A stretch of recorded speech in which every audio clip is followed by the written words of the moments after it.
그러면은 저자님께서는 부동산과 네. 주식을 모두 양손잡이로 다 운용하신다고 생각하면 될까요? 그렇죠. 예. 부동산은 앞으로는 이제 좀 위기가 왔을 때 좀 투자를 하려고 지금 생각 중이고요. 예. 네. 예. 그리고 저는 2016년 정도까지 이제 부동산 투자를 하고 그 이후로는 이제 투자를 안 하고 있어요. 아, 그러세요? 네. 아, 그러면은 이 질문지 내용이 있긴 한데 이야기가 나온 김에 좀 부동산부터 한번 여쭤봐도 될까요? 그래요. 주식 위주인데. 예. 네. 그러면 어차피 이렇게 분량이 나오니까 네. 편집해서 여러 개로 네. 올리도록 하겠습니다. 그러면은 그 부동산 투자를 2016년 이후에 안 하시고 네. 지금은 좀 이제 어떻게 보면 좀 하락을 기다리시는 건가요? 네, 그렇죠. 예. 하락을 좀 기다리고 있고 그 부동산 투자는 그러니까 2016년까지 이제 투자를 한 거는 저는 이제 좀 흐름에 따라서 좀 네. 투자를 많이 했었거든요. 그래서 2007년도 정도까지는 이제 재개발, 뭐 재건축 이런 투자를 주로 했었고 그 다음에는 2008년도 이제 금융위기가 터지면서 주로 그 지방 쪽에 이제 좀 월세라든가 이런 것들 나오는 투자 뭐 이런 것들 하고 그 다음에 좀 부동산 경기가 좀 살아나기 시작하면서 수도권에 이제 상가라든가 아니면 이제 아파트 뭐 이런 것들 투자를 하고 마지막으로 이제 2016년 정도 투자를 할 때는 서울에 있는 주상복합 오피스텔 뭐 그리고 서울에 주로 이제 한강변에 있는 재개발이 될 만한 뭐 그런 그 빌라나 뭐 아니면 뭐 주택 위주로 해가지고 투자를 그렇게 하고 진행을 했고 그 다음에 2016년 이후에는 뭐 그렇게 투자를 안 하고 있어요. 그러니까 더 이상 이제 뭐 더 많이 오르기도 했지만 예, 지금 비싼 물건들이 굉장히 많다 이렇게 생각이 들어서 그러세요? 그 이후로는 안 하고 있습니다. 예. 와, 근데 부동산 투자도 굉장히 다양하게 하시네요. 예, 저는 거의 다 와.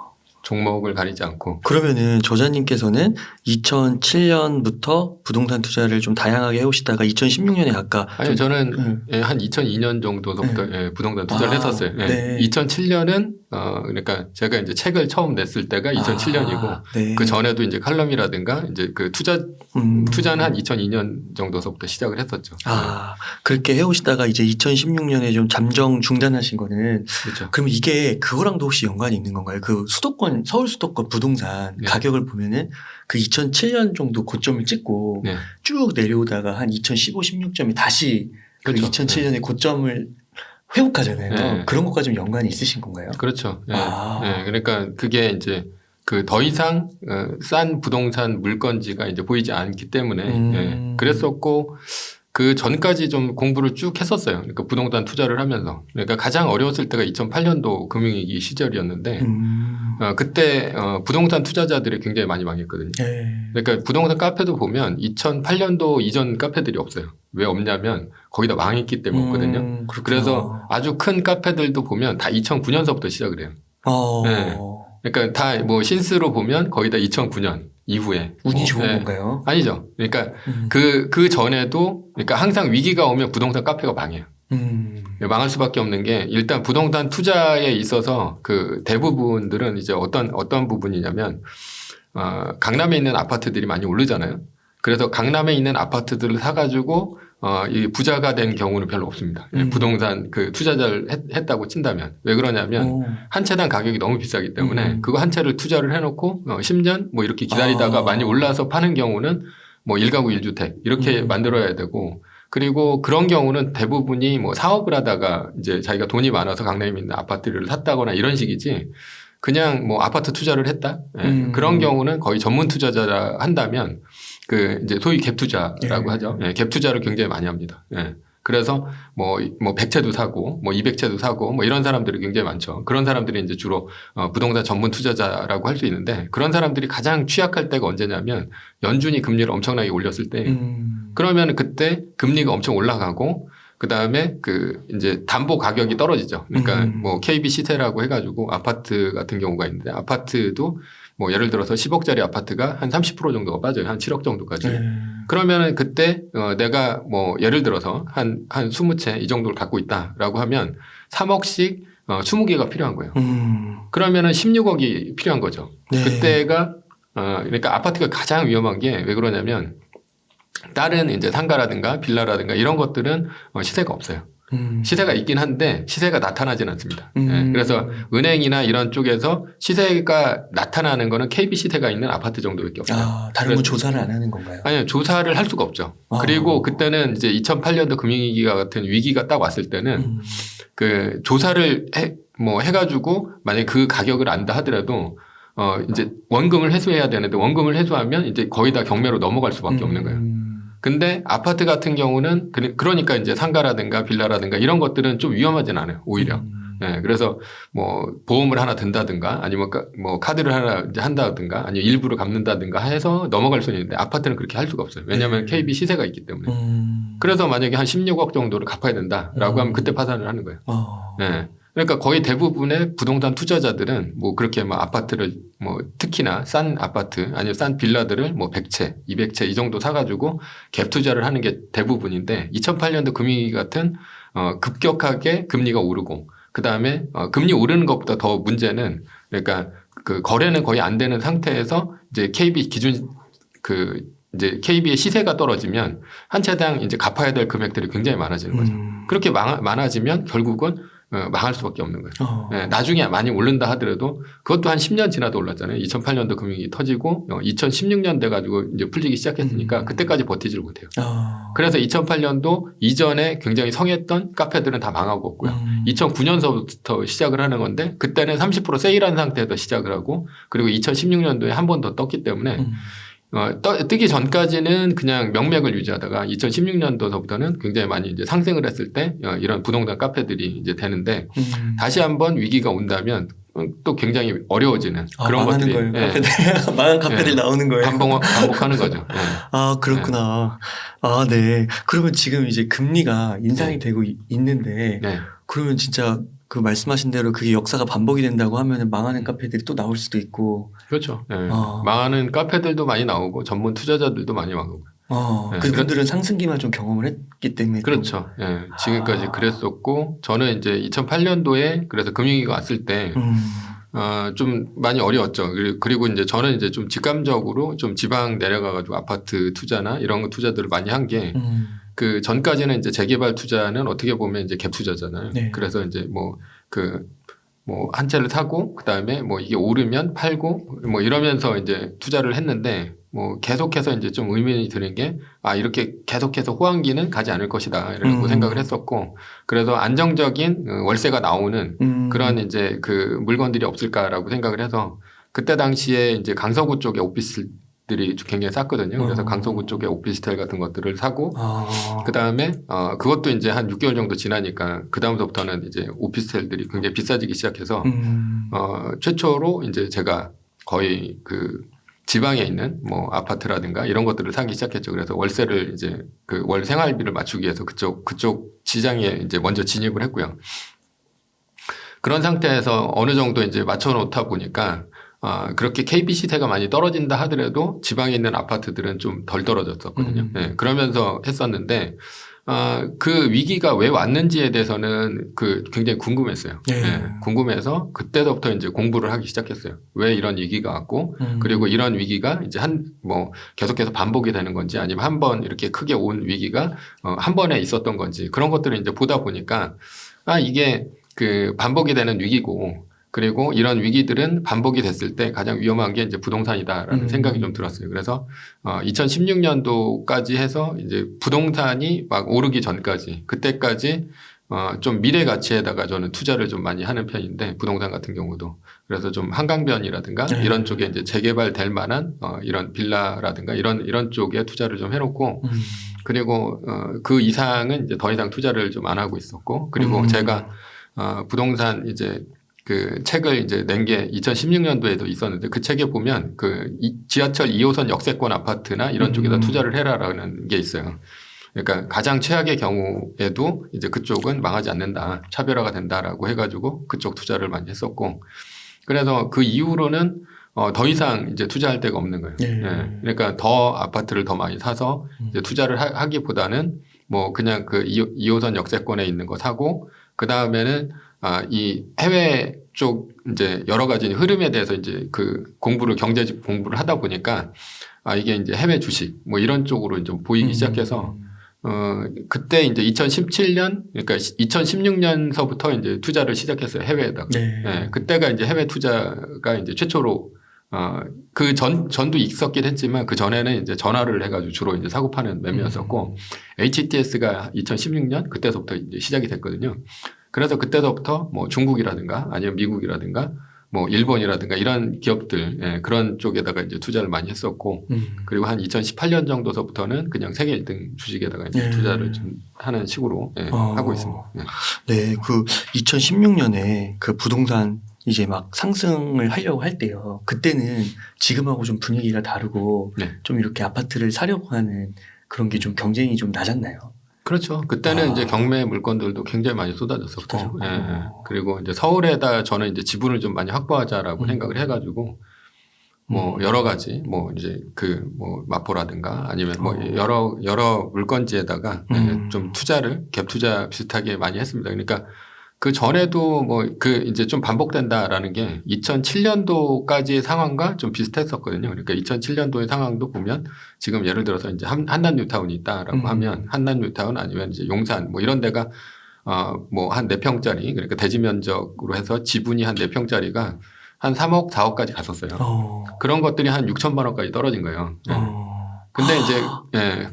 뭐 근데 그런 것들이 전세금으로 보면 전세금도 한 6천만 원, 7천만 원 했었거든요. 그러니까 이제 갭 투자로 살 수가 있었던 거죠. 예. 거의 갭이 없네요. 예, 없죠. 예. 와. 근데 지금은 뭐 한 1억 5천 뭐 전세금만 하더라도 그리고 이제 매매가도 한 3억까지 이제 올라간 것 같은데 저는 주로 그래서 이게 어차피 한강변이라든가 뭐 이런 쪽도 그 아파트가 될 테고 예, 결국은 그쪽에 이제 지분을 사는 게 제일 낫다라고 생각을 해가지고 그쪽이라든가 아니면 이제 2호선 역세권 쪽에 주상복합 아파트라든가 뭐 아니면 오피스텔 뭐 이런 쪽으로 해가지고 좀 투자를 해놓고 뭐 그 이후서부터는 이제 계속 많이 올랐기 때문에 예, 투자를 이제 안 하고 있었죠. 예. 그리고 이제 그때서부터 해외 주식을 주로 이제 투자를 했습니다. 그러면은 조심스럽게 좀 제가 여쭤보는데 만약에 앞으로 그런 부동산 좀 매수 적기가 좀 언제쯤 올 거라고 보세요? 그러니까 뭐 매수 적기는 저도 이제 뭐 언제 올지는 잘 몰라요. 언제 올지는 잘 모르는데 이게 2020년에 한번 왔었다고 생각을 하거든요. 네. 예. 근데 그때가 이제 코로나 위기 때 이제 3월 달 그때 그게 좀 더 심하게 왔으면 아마도 이제 한 30% 정도가 빠졌을 거예요. 예. 그래서 뭐 제가 이제 강남 아파트 사는 법이라고 해가지고 예, 제가 이제 칼럼을 쓴 적이 있는데 유튜브로도 찍어서 이제 하고 그런 적이 있는데 강남 아파트 뭐 간단하게 말씀을 드리면 그러니까 앞으로 그 만약에 예를 들어서 위기가 왔다라고 했을 때는 2008년도 금융위기 같은 게 한번 올 거라고 생각을 해요. 예, 10년에 한 번씩으로 오는데 요번 10년은 이제 2020년에서 지나간 거죠. 2008년도 왔으니까. 근데 2020년 코로나 위기 같은 경우는 오히려 이제 버블이 더 커진 시기라고 보고 있거든요. 왜 그러냐면 2008년도 금융위기는 은행들이 잘못해서 망한 거예요. 그러다 보니까 누구의 잘못이 딱 있었던 거죠. 그러면 이제 그런 은행들이 굉장히 안 좋아서 그래서 이제 망했기 때문에 항상 그 세계의 돈은 이제 미국에서 그 뿌려주면서 세계가 이제 경제가 성장하고 미국이 이제 소비가 활성화가 되면서 세계 GDP가 같이 올라가는 경우거든요. 근데 미국의 연준이 그 의회에다가 그 이제 긴급 승인 요청을 해요. 그러니까 이제 구제 금융에 대해서 은행들 망하면 안 된다라고 해서. 근데 그게 이제 리젝트가 됩니다. 예, 그때가. 그래가지고 그때 당시에 이제 나스닥 같은 경우도 거의 한 뭐 50% 가까이 빠졌었고, 예. 그게 이제 크기 때문에 굉장히 그때 당시에 변동성은 지금보다 훨씬 더 컸죠. 그러면서 이제 떨어지기 시작하는데 한국에 이제 강남에 있는 아파트 같은 경우도 한 30% 정도가 빠졌어요. 33% 정도 빠졌는데 예를 들어서 이제 음아파트 같은 경우도 2007년도에 뭐 1억 4천 정도를 찍었습니다. 예. 그러다가 금융위기가 딱 터지면서 8억 7천만 원까지 떨어져요. 그럼 한 33% 정도가 빠진 거거든요. 14억에서 8억까지. 예. 네. 그러다 보니까 이제 거기서도 그렇게 경매로 이제 쏟아져 나오는 거죠. 그 이제 보면은 항상 위험한 게 오히려 강남 아파트 쪽이 굉장히 위험해요. 네. 많이 올랐으니까. 그러니까 많이 올랐다기보다는 그쪽이 이제 사업하는 사람들이 굉장히 많기 때문에 사업을 하다 보면 네, 이제 아파트 담보대출로 해가지고 나중에 이제 사업이 망하는 거를 이제 경험해 보지 못한 사람들이 많아요. 그럼 사업이 이렇게 하면 망하겠다라고 생각을 하면 한 두세 번 망했던 사람들은 어떻게 생각을 하냐면 일단 자기 이름으로 된 명의가 없습니다. 네, 다 돌리는 거군요. 자기 이제 와이프나 이제 이름으로 다 돌려놓고 그다음에 사업은 자기가 이제 혈혈단신으로 하는 거죠. 네. 그리고 만약에 자기가 이제 봐도 아무리 이거를 이제 막아도 소용이 없다라고 생각을 하면 그 이혼을 하고 그다음에 디폴트를 해요. 네. 그러면 이제 원래서부터 뭐 그런 경우죠. 이제 아파트를 갖고 있거나 이런 사람들은 이제 자기 와이프니까 와이프는 온전히 망하지 않고 그리고 자식들은 그냥 그렇게 해서 재산을 갖고 이제 크는 건데 그러니까 이제 38기동대처럼 세금 뭐 이렇게 쫓아가가지고 이제 뭐 몇백억대 이제 빚을 졌는데 이런 식으로 나오는 게 그런 경우예요. 근데 사업을 한 번도 망해보지 않은 사람들은 그런 생각을 전혀 못 하죠. 그러면 자기 명의로 전부 아파트라든가 아니면 재산을 갖고 있는 상태에서 사업을 하다가 2008년도 금융위기 같이 딱 터지면 그때 뭐 금리도 엄청 올라가고 환율도 올라가고 막 이런 식으로 되면서 사업체가 어려워지기 시작하죠. 그리고 이제 자금 회수도 안 되고 그러면 이 사람들이 망해본 경험이 없기 때문에 어느 정도 자기가 이게 길게 위기가 갈지를 잘 몰라요. 그러면 이제 자기의 모든 자금을 다 끌어 모아서 저기 사업체에다 집어넣는 거죠. 근데 그게 뭐 2008년도 금융위기도 보면 한 2016년까지 갔잖아요. 그러면서 자금은 다 소진되고 망하는 거예요. 엄청 길게 가는 거죠. 네. 예상보다. 그러니까 그때 이제 망하는 것들이 굉장히 많이 나오기 때문에 뭐 압구정현대 같은 경우 2012년이 거의 저점이었었거든요. 네. 그러니까 그때까지 지속적으로 이제 경매 물건이 쏟아져 나오는 거예요. 압구정도 그게 나와요, 경매가? 그럼요, 나오죠. 그렇구나. 네. 그러니까 이제 그런 식이 됐을 때는 굉장히 한 30% 정도가 빠진다라는 건데 2020년 이제 코로나 위기 때는 제가 보기에는 어떤 잘못도 없어요. 누구의 잘못으로 일어난 게 아니라 그냥 병균 때문에 일어난 거기 때문에 그 의회나 아니면은 뭐 연준이나 이런 쪽에서 돈을 푸는 거에 있어서 전혀 거리낌이 없었다는 거죠. 네. 그러니까 이 신흥국들 특히나 이제 한국 같은 경우도 굉장히 많이 도와줬습니다. 그러니까 그 통화 스와프를 통해서 그러면서 이게 그 2020년 3월 달 같은 경우도 이런 증권사가 망한다 뭐 이런 얘기가 있었어요.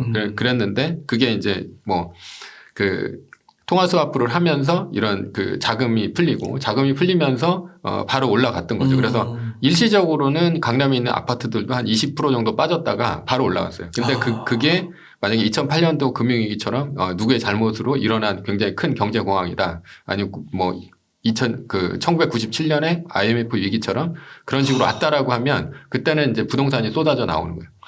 그렇게 되면 한 30% 정도가 이제 빠질 거라고 생각을 하는 거고 그리고 예를 들어서 이제 30억짜리 아파트가 있다라고 한다면 한 20억 정도까지 떨어질 거 아니에요. 그죠? 네. 그러니까 30% 정도가 빠지면 네. 그러면 이제 그때는 지금은 이제 굉장히 대출이라든가 이런 것들을 다 막아놨지만 그런 위기가 오면 대출을 다 풀어줍니다. 네. 네. 왜 그러냐면 은행들이 부실 채권이라고 하는 것들을 갖고 있는데 그게 전부 뭐 DTI나 LTV 이런 것들을 전부 맞추다 보면 아무도 그렇게 떨어진 아파트를 살 수 있는 사람들이 없어요. 그러니까 누구나 이제 어느 정도 이제 대출을 90%까지 땡겨가지고 할 수도 있는 거고 네. 그리고 뭐 얼마 전까지 최근까지도 이제 법인 대출을 통해 가지고 90%까지 나오는 경우는 있어요. 사람들이 잘 몰라서 그러는데 90%까지 대출이 나오는 경우는 많습니다. 근데 그런 시기가 되면 더 많이 풀어준다는 거죠. 왜냐하면 은행들이 망하면 어떻게 보면 이제 대한민국 전체가 망하는 꼴이 되니까. 그래서 그런 경우는 한 90%까지 대출을 이제 뭐 일으켜주고 하는 경우가 생긴다라는 거죠. 그러면 뭐 20억이다라고 한다면 90%면 18억이잖아요. 18억이면 뭐 그때 그렇게 많이 떨어졌을 때 내가 이제 한 자금 한 3억 정도가 있다면 네, 얼마든지 살 수 있는 거죠. 네. 그래요? 네, 살 수 있는 거고 네. 그거를 전세를 놓는 게 아니라 월세를 놓으면 이제 월세를 이제 보증금 한 3억 정도에 네. 그리고 이제 월세 이자와 이제 그거를 이제 같이 하는 거죠. 그리고 한 2년이나 한 4년 정도가 지나면 그 다음서부터는 풀려요. 그러니까 뭐 예를 들어서 이제 30억짜리다라고 하면 한 20억까지는 전세가 나왔을 거예요. 지금 현재. 그러면 20억짜리면 뭐 그때 당시에는 한 14억이나 뭐 이 정도까지 떨어지는 거죠. 그러면은 이게 갭이 너무 크기 때문에 전세를 놓기보다는 월세를 먼저 놓고 그다음에 버틴 다음에 나중에 이제 전세로 바꾸는 거죠. 이제 그때가 되면 이제 우리나라가 이제 부동산에서도 양도세가 없던 기간들이 좀 있거든요. 그러니까 97년도 IMF 위기 때 2000년도서부터 양도세 자체를 없앴어요. 그래서 한시적으로 한 5년간 면제를 시켜줬고 네. 그다음에 2008년도 금융위기 때도 2010년서부터 한 5년간 양도세 면제 기간이 있었거든요. 네.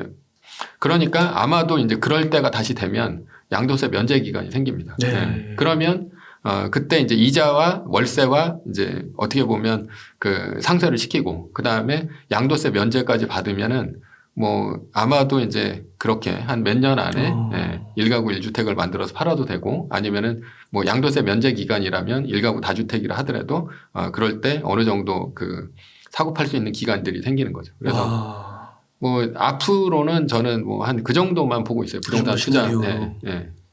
투자에 있어서. 그렇군요. 그 2020년 3월에 코로나가 왔을 때 그 압구정 뭐 강남 이쪽 아파트가 한 20%가 빠졌을 때가 기회였는데 네. 그때 이제 갑자기 유동성이 공급이 되면서 증시도 급반등하고 어떻게 보면 그 사업하시던 분들도 기사회생을 하면서 그렇죠. 계속 이제 아파트값이 더 오른 거군요. 네. 그러면 지금도 아파트값이 오른다고 하시는 분들이 좀 많으시잖아요. 네. 그런 말씀에 대해서 어떻게 생각하세요? 그러니까 뭐 단기간으로는 그 뭐 그렇게 오를 수 있습니다. 그러니까 왜 오를 수 있냐면 지금까지 우리나라 부동산은 한 번도 떨어진 적이 없어요. 네. 왜 떨어진 적이 없냐면 지금 우리나라가 뭐 이제 인구 구조상으로 보면 그 1953년도에 이제 전쟁이 끝났잖아요. 그러면 55년서부터 그 64년생까지를 베이비붐 세대라고 하거든요. 그리고 그 65년생서부터 한 76년생 여기까지를 이제 X세대 그리고 이제 한 77년생서부터 이제 84년생 정도까지를 에코세대라고 하는데 네. 그때 태어나신 분들이 굉장히 한 90만에서 80만 정도가 태어났고 그리고 X세대가 제일 많이 태어났는데 71년생이 107만 명으로 제일 많이 태어났어요. 네. 그리고 이제 에코세대 같은 경우도 한 80만, 90만 정도가 태어났고 그랬는데 최근에 이제 출생으로 보면 뭐 한 30만 이하가 지금 태어나고 있죠. 그러니까 30만. 네. 와. 네. 3분의 1 토막이 난 상황이라 그러니까 장기적으로 보면 이제 안 좋죠. 근데 단기적으로 보면 그 지금 현재 이제 베이비붐 세대라는 분들도 한 65세 이 정도가 이제 제일 끝단이에요. 65세도 68세 정도가. 그러다 보니까 지금 현재는 가장 우리나라의 부동산 초호황기다. 그러니까 40세가 되면 최초로 주택을 구입하는 시기거든요. 네, 그러니까 지금 현재 에코세대는 최초로 주택을 구입하는 시기고 40세 정도가 돼서 그리고 이제 71년생 같은 경우가 X세대 이제 대표 세대인데 그분들 같은 경우는 한 52세 뭐 이 정도가 되니까 지금 집을 팔 시기는 아니잖아요. 오히려 집이 모자랄 시기고 그리고 지금 한 65세 정도 되신 이제 베이비붐 세대 같은 경우도 지금 애들이 취업이 안 되니까 이제 독립을 못하고 집에 있는 시기가 되잖아요. 네, 거기다가 이제 독립을 한 애들은 이제 1인 가구로 쪼개져 나가니까 가구 수는 계속해서 늘어나고 있거든요. 그러니까 현재는 우리나라의 가장 초호황기가 현재 부동산 이때라는 거죠. 네. 그러니까 지금 현재는 부동산을 투자한다 하더라도 그렇게 급격하게 부동산이 떨어질 이유는 별로 없다. 네. 떨어질 이유는 별로 없고 그리고 뭐 현재도 이제 그 미국 같은 경우가 지속적으로 양적 완화나 이런 것들을 통해 가지고 많은 돈을 풀었기 때문에 지금까지 올라온 거는 사실이고요. 2016년서부터. 근데 이제 단기적으로 봤을 때는 떨어질 이유는 별로 없죠. 근데 이게 그 2018년 같은 경우도 10월 달에 그 이자율 위기가 있었는데 지속적으로 올리다가 한번 빠진 적이 있었거든요. 네.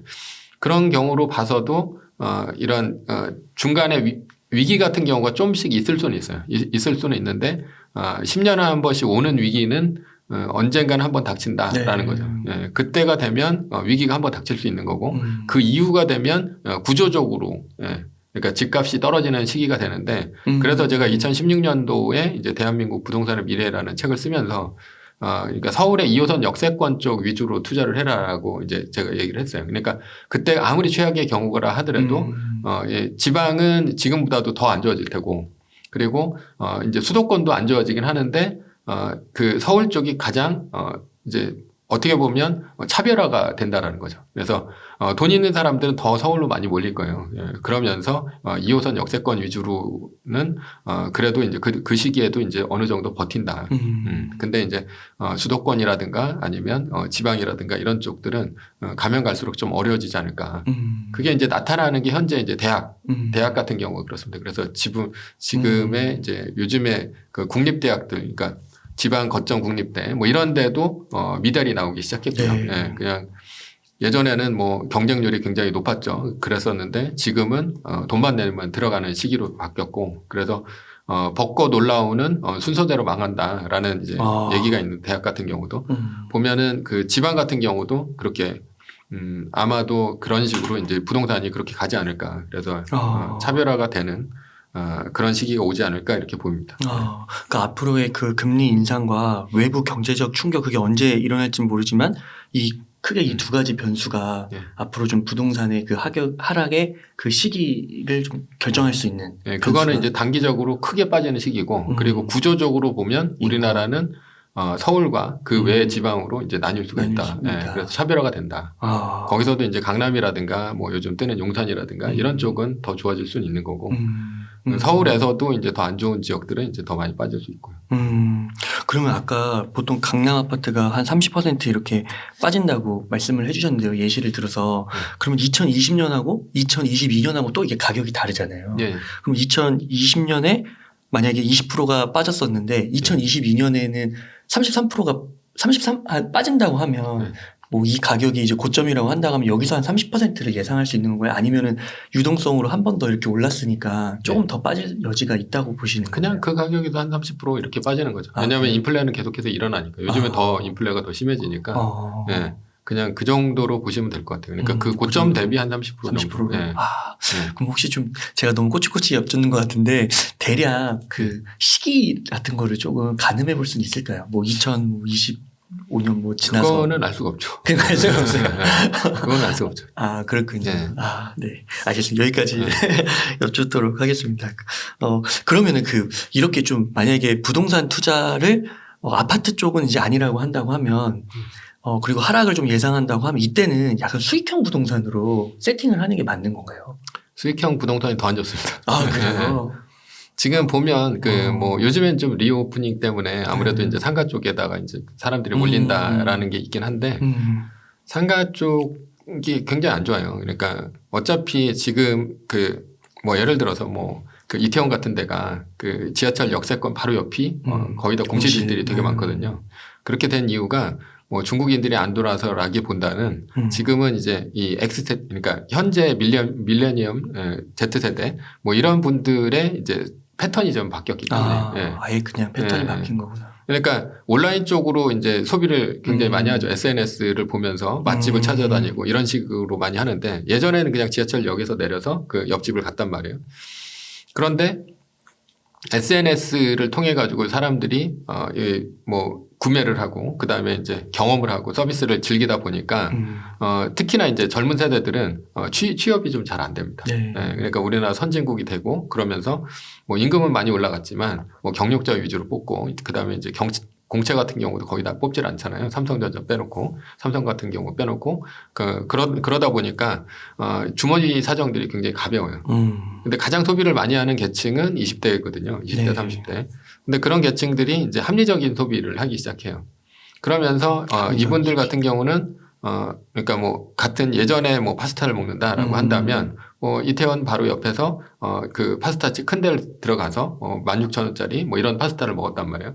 근데 요즘에는 SNS를 보고 골목으로 들어가가지고 인테리어 잘 돼 있고 그다음에 파스타가 어느 정도 맛이 있고 또 비주얼이 살아있는 파스타를 사진을 찍어서 SNS에 올리는 그런 식으로 해가지고 마케팅을 하고 있거든요. 그러다 보니까 그런 오히려 구석에 있는 그런 쪽에 이제 상권들이 발달을 하고 그런 상권들은 금방금방 바뀌어요. 그러니까 뭐 가로수길, 뭐 세로수길, 막리단길 이런 식으로 계속해서 연남동길 하면서 계속해서 바뀌면서 그 유행의 패턴이 계속 바뀌거든요. 그러면 뭐 압구정이라든가 이런 데 상권 한번 죽은 다음에 그 다음에 살아나질 않고 뭐 요즘에 좀 살아난다는 얘기는 좀 있지만 계속해서 바뀌다 보니까 상가를 갖고 있는 입장에서 어떤 세입자를 놓을 것이냐 그런 거를 이제 굉장히 고민을 많이 한다라는 거죠. 그러면 뭐 건물주 밑에 조물주 밑에 건물주다 뭐 이런 그 위에 건물주다라는 얘기가 있는데 그런 경우가 이제 맞지 않는다라는 거죠. 예. 그러니까 그냥 단순히 생각을 해봐서 거기 있는 세입자들이 어떤 상황이냐라는 것들을 봐야 돼요. 그러니까 거기 있는 사람들이 굉장히 돈을 많이 버는 그런 상공인이냐 아니면 큰 기업이냐. 만약에 예를 들어서 내가 갖고 있는 건물이 있는데 거기에 뭐 삼성전자나 뭐 LG전자나 뭐 이런 좀 그래도 세계적이나 아니면 한국에도 굉장히 큰 기업들이 들어왔다라고 한다면 걔네들이 망할 이유는 거의 없잖아요. 그런데 내가 이제 상가 이제 뭐 강남에 있는 빌딩을 갖고 있다 하더라도 대부분은 뭐 이런 소상공인, 특히나 이제 꼬마 빌딩 같은 경우도 소상공인들이 굉장히 많고, 소상공인 같은 경우는 월세가 좀만 올라간다 하더라도, 그리고 상권이 좀만 바뀐다 하더라도 망할 경우가 되게 많고, 한번 상권이 바뀌면 그다음부터는 회복할 수 있는 기회가 별로 없거든요. 네. 근데 부동산의 가장 큰 단점이 수익률이 안 나오기 시작하면 팔리질 않아요. 그러니까 사놓고 거기다가 좀 오래되면 또 리모델링 같은 걸 또 하면서 돈이 많이 들어가거든요. 그리고 재건축 같은 경우도 한 50년 정도 지나면 또 해야 되고. 네. 그러니까 이제 목돈은 들어갔는데 푼돈을 벌면서 버티다가 상권이 바뀌어버리면 끝나는 경우가 되게 많이 생긴다는 거죠. 그러니까 그런 뭐 건물주 뭐 이런 것들은 아마도 이렇게 뭐 연예인들이나 뭐 이런 사람들도 굉장히 망한 경우가 많은데, 그런 사람들은 자기의 네임밸류를 통해서 어느 정도 상가를 이제 활성화 시켜놓고 그게 어느 정도 잘 되면 수익률이 잘 나왔을 때 팔고 다른 데를 또 가서 사는 그런 식의 패턴은 성공할 수는 있지만 대부분의 일반인들은 그 정도 돈도 없을 뿐더러 그렇게 좀 치고 빠지기도 굉장히 힘들고, 그리고 앞으로는 온라인 시대이기 때문에 그렇게 성공하기는 굉장히 힘들어요. 그러니까 그냥 건물만 사놓고 하기엔 힘들고, 그리고 패턴이 그렇게 많이 바뀌어서 그렇게 지금 또 이제 이런 코로나 위기가 이제 지나가는 경우로 가긴 하지만 앞으로도 지속적으로 이런 전염병이라든가 이런 것들이 팬데믹이 온다면 또다시 어려워질 테고, 그리고 소비 패턴 자체가 많이 바뀌었기 때문에 상가로서 돈을 버는 것보다는 차라리 내가 이제 기업을 사서 돈을 버는 게 주식으로. 그러니까 지금 뭐 예를 들어서 그러니까 홍대 같은 경우도 수익률이 어느 정도 나오냐면 6% 절대 안 나옵니다. 6% 절대 안 나오고 4% 정도만 나와도 많이 나와요. 그런데 거기에 있는 상가 건물을 샀어요. 근데 4% 정도밖에 안 나온다는 거예요. 그러면 뭐 10억을 샀을 때 10억 원짜리 샀을 때 20억짜리 샀을 때 8천만 원 정도가 나온다는 얘기고, 거기에 대한 뭐 이자라든가 이런 것들이 굉장히 세죠. 그러니까 뭐 이자 부분도 있긴 하지만 거기다가 뭐 만약에 이제 4% 정도가 진짜로 다 나온다라고 이것저것 빼고 나온다 하더라도 뭐 그렇게 큰 금액은 아니고요. 차라리 뭐 그 돈을 갖고 뭐 예를 들어서 뭐 맥쿼리 인프라라든가 뭐 이런 이제 배당주에다가 투자를 하면 그러면은 뭐 맥쿼리 인프라라든가 아니면 우리나라 뭐 SK텔레콤이라든가 여기가 망할 확률이 큰가, 아니면 그 상권이 망하거나 아니면은 뭐 나중에 이제 재건축이나 리모델링을 통해서 엄청난 돈이 들어가는 게 내 리스크가 큰가를 보면 그러면 SK텔레콤 정도에다가 그렇게 배당주 투자를 하는 게 훨씬 낫다라고 보거든요. 네. 근데 뭐 그것도 배당주 투자는 저는 이제 옹호하는 입장은 아니에요. 세계 1등. 그거 잠깐 여쭤보기 전에 부동산 요거 한번 조금만 하고 그러면은 이제 이게 이제 부동산 투자를 요즘에 쉬신다는 게 이제 요게 이제 주식으로 했으면 좋겠다고 말씀하시면서 한 가지 궁금한 게 제가 한 가지만 더 요즘에 이슈가 되는 게 재건축 재개발 1기 신도시 이거 하면서 여기에 막 급등하는 사례가 막 나오고 아직 들썩인다 이런 얘기를 좀 하는데 여기 투자는 좀 어떻게 생각하세요? 지금 시점에서? 그러니까 저는 이제 부동산은 항상 싸게 사서 들어가야지 이제 성공할 수 있다, 좀 버틸 수 있다라고 보는데 지금 현재 좀 가격이 많이 올라 있는 상태고, 그리고 지금 아직 뭐 1가구 3주택 뭐 82.5% 이거 풀리질 않았죠. 그러니까 지금 아무리 사서 한다 하더라도 다주택자는 팔기가 굉장히 힘들고요. 그러니까 뭐 자기 집은 뭐 괜찮지 않냐 그러는데 자기 집도 한 30% 빠지면 굉장히 힘듭니다. 갑자기 뭐 월급쟁이가 돈이 어디 있어요. 그러면 비싼 아파트를 뭐 15억 뭐 이런 걸 샀다가 30% 빠지면 몇 억을 한꺼번에 갚아야 되거든요. 그러면 그거를 아무리 이제 분할 상환으로 간다 하더라도 이게 계속해서 빠지는 추세다. 그러니까 지금은 이제 가장 후황에서 정점을 찍고 있는 추세인데 지금 연준에서도 금리를 좀 올리면서 긴축을 하고 있고 그러면서 우리나라 환율도 1,100원이었다가 이제 1,240원, 50원 이렇게 계속 올라가고 있고 외국인들도 돈을 빼고 있는 상태인데 이렇게 되면 우리나라 국채도 잘 안 팔리면서 이제 수익률이 계속 올라가거든요. 그러면서 얼마 전에 이제 뭐 그런 주택담보대출 금리가 한 6%를 넘었다라고 하는데 그게 뭐 7, 8%까지 올라갈 수 있어요. 그러면서 이제 좀 못 버티는 사람들이 이 부동산을 내놓으면서 일시적으로 가격이 좀 빠질 수 있거든요. 그러면 이제 가격도 빠지죠. 그다음에 금리도 높죠. 그러면은 이제 자기 생활이라든가 이게 굉장히 힘듭니다. 자기가 뭐 한 500만 원 정도 받는다 하더라도 생활비 쓰고 애들 과외비하고 뭐 이런 게 또 힘든데 거기다가 이제 이자까지 내게 되면 삶의 질이 굉장히 많이 떨어지고 그게 좀 버틸 수 없을 정도가 갑자기 됐을 때는 뭐 경매라든가 이런 식으로 날아갈 수 있기 때문에 저는 이제 무리하지 않는 게 좋겠다. 네. 그러면 또 이런 주장은 어떻게 생각하세요? 그 부동산 투자가 그 서울 수도권과 지방의 사이클이 달라서 네. 지금 시점에서 서울 수도권은 아까 말씀하신 대로 그런 제약사항이 있으니 지방에서 상승하는 그곳에 투자하라. 그러니까 뭐 보면 부동산에 투자를 했을 때 잘 샀다 못 샀다는 세입자한테 전화해 보면 압니다. 전화 오는 거 보면. 그래서 세입자한테 전화가 왔는데 두 손으로 내가 전화를 받고 있고 무릎 꿇고 받고 있다. 그러면은 잘못 산 거예요. 네. 근데 이제 서울의 부동산 특히나 아파트나 아니면 뭐 오피스텔이나 이런 것들 샀다. 그러면 전화가 거의 안 와요. 왜냐하면 전화를 했다가 뭐 이제 뭐 고장났다 이런 거 갖고도 이제 전화가 오기는 하지만 굉장히 공손하게 전화가 오거든요. 왜냐하면 전세금을 갑자기 올려달랄 수도 있고, 마침 잘 벌었다고.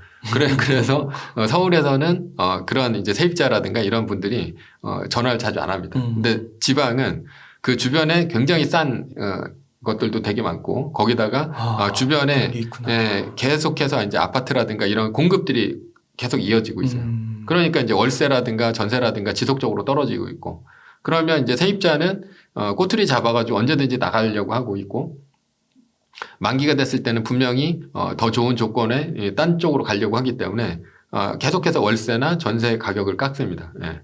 그러니까 한마디로 내가 그 잘못 산 부동산은 세입자한테 전화가 왔을 때 그 굉장히 떨린다. 마음이 떨리고 굉장히 공손하게 내가 받고 있다라고 하면 잘못 산 건데 지방에 있는 것들은 거의 다 그래요.